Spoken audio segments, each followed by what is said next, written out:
G'day everyone, for today's video we are going to be having a look at skill roll damage. It's a new system for Fragged Empire 2nd edition. So this system was sort of touched on in a little bit in Eternum, but I really like it and I'll jump into that. But before we do, give you a couple of quick updates. So firstly, we have a date set for the Kickstarter. So it's looking like a March launch. So I was originally hoping for February, but it just looks like the development for my front cover art and my Kickstarter videos couldn't fit within that timeline. Which also means, it brings me to my other point, is that I have the chance to show you guys some front cover work in progress art. Okay, so what we've got here, so there are going to be two pictures. Okay, so these are just color propositions from the artist. So basically we've done the line work, we've like the composition, we've got the details right there, and now we're just trying to figure out what colors work. So I'm actually going to be using the same location for my rule book and my law book, but a different scene for each one. So one is set at nighttime in the snow, with our protagonists fighting off some feral Nephilim monsters. And then the other one is like this beautiful spring season where our protagonists are having a picnic. Yes, and I won't reveal what this robot is. Sorry about that. And you will also notice that in the artwork, for those of you who are particularly observant, is we have a fifth member of the team. So this is Vakrish, and so Vakrish is a more classic Nephilim who does not look humanoid at all, and so Vakrish has been added in because I kind of want to show that the weirdness that a player could, the weird sort of characters that players could build within the setting. So yeah, anyway, I won't go into this too much more. Hopefully I'll be able to show you more refined and explored pictures in the future. But I am pretty excited about those. Cool. Okay, so let's jump into skill roll damage. So the idea of skill roll damage is pretty simple. Okay, is that a person outside of combat, or it could be during combat, but it's performs a skill roll, and there's some sort of consequence, some sort of difficulty in terms of health applied to the person who made that skill roll.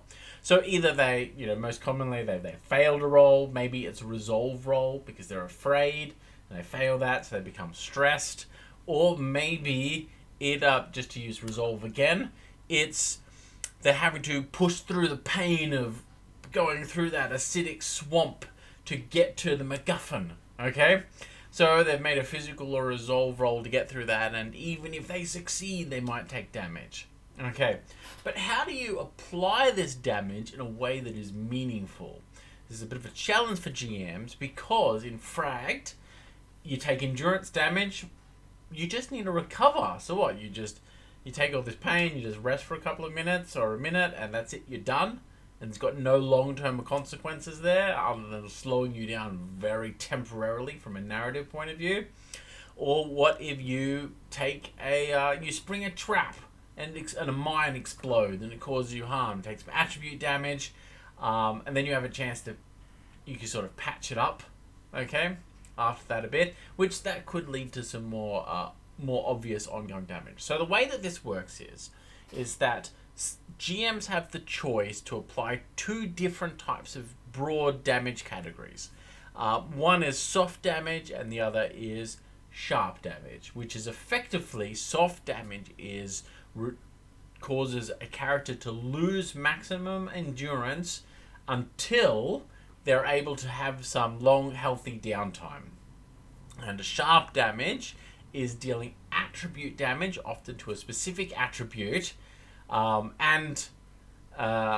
so this attribute damage, though, players still have the choice to perform a first aid roll. So just the same as normal out of combat, you finish up combat, someone does a first aid roll.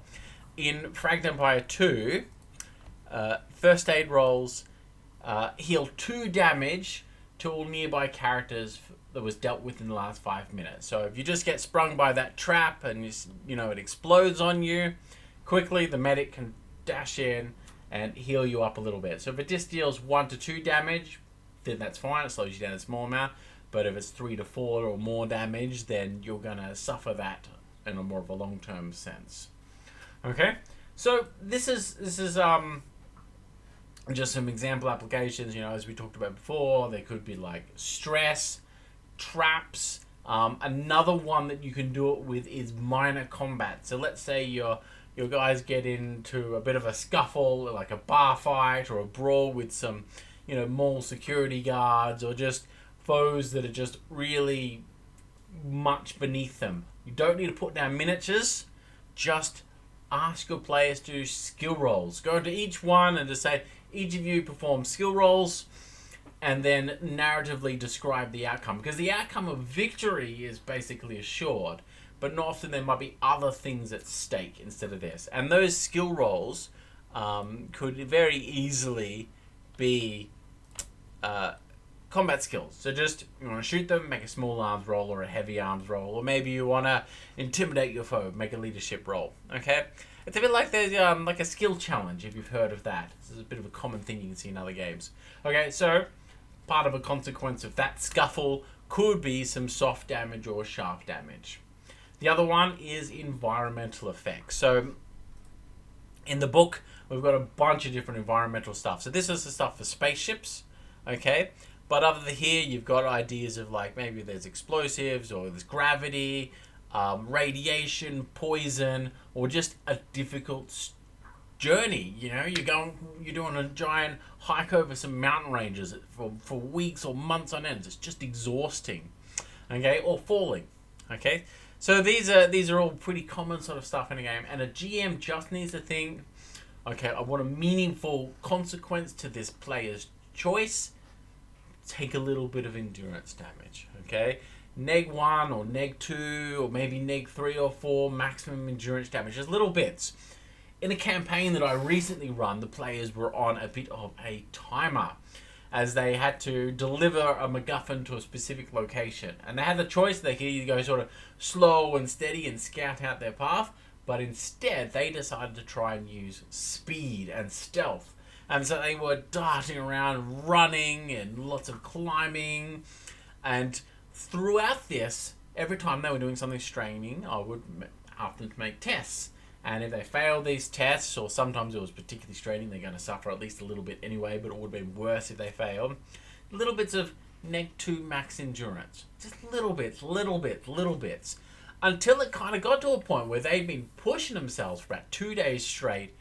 They're exhausted, especially those with a low strength attribute. They are basically on 0 endurance. I think one of them, he was on 4 max endurance or something like that. And this doesn't mean they couldn't fight, but it started to affect their decision making within the campaign, because it's making them feel more vulnerable, okay? And they decided to elect to talk to an opponent, partially because this opponent was not a particularly dangerous threat. They weren't necessarily enemies, but they could have been, and they were utterly exhausted at this point. So even this minor fight could have had bigger implications for them.